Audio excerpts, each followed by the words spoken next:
It isn't every day you meet someone like Hermin Garic, one of the top wheelchair racers in the country.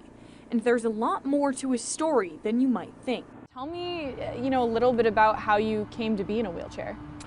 So I'm originally from Bosnia, and in 1994, during the conflict and the war out there, I suffered a spinal cord injury due to a RPG explosion, and a piece of that RPG or shrapnel struck me in my upper back and knocked me unconscious.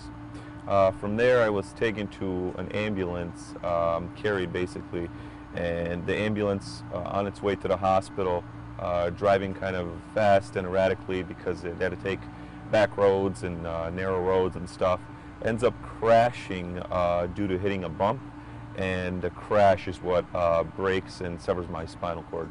Coming to the U.S. at 10 years old, Hermin had never gone to school. But when he was 13, he started attending the 5th grade.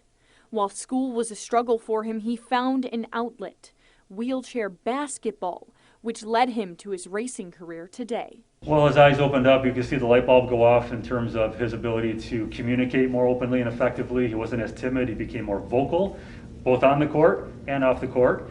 He established more friendships. His self-esteem increased. You could just see his person changing right before our eyes just through sport. So how did he segue from wheelchair basketball to being interested in wheelchair racing? So as he watched his peers on the wheelchair basketball court participate in the Boilermaker over the next couple of years, myself included, would often prompt Hermin to maybe consider trying the Boilermaker at some point in the near future. The Boilermaker gave Hermin the opportunity to win a custom-made racing wheelchair if he finished under a certain time, which he did. The eager 13-year-old did hope to break a record as well, but wasn't quite able to that first year he participated. I remember my first Boilermaker just being full of adrenaline. I was just full of adrenaline. I just wanted to go super serious about breaking this record. I talked such a big game. I was 8 minutes shy. From there, Hermin fell in love with racing and has only become more committed. Once I got the hang of it, I was just out all over the place. I'd get home from school. Oh, I gotta go train. I'd do my homework and stuff like that. It's still daylight out. I'll go out and train. I'll push. And then the weekends were just all about pushing in that racing chair. I'd be out 2-3 times a day. Sitting down with Mark DePerno, I learned that Hermin on the race course and Hermin off the race course really are not that different. What about Hermin as an athlete stands out most to you? His drive and his commitment to his craft, training twice a day, 6 to 7 days a week, no time off for years, in the inclement weather, training outside, indoors on special adaptive equipment.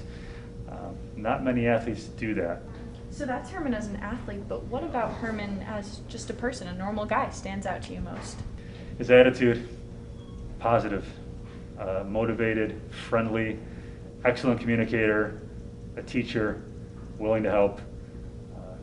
He's one of my best friends. Of course, the one question I had to ask Hermin was this. Do you have a favorite race that you participate in? Yeah, the Boilermaker. I'm a homer, so that's never going to change. I don't think ever. And I love doing the Boilermaker. It's the hometown race. The hometown racer loves the Boilermaker, but of course he has an even bigger stage and end goal in mind.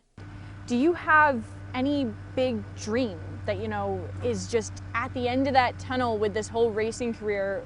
What is that dream? The biggest goal in my life is to join Team USA and the Paralympics. My goal is each year, and each every 4 years that it happens to be on that team. What does racing mean to you? Everything. It's my life. It's what I do every single day. 6 days a week I train. It's something that just become a huge part of my life. Reporting in Utica, I'm Teagan Brown.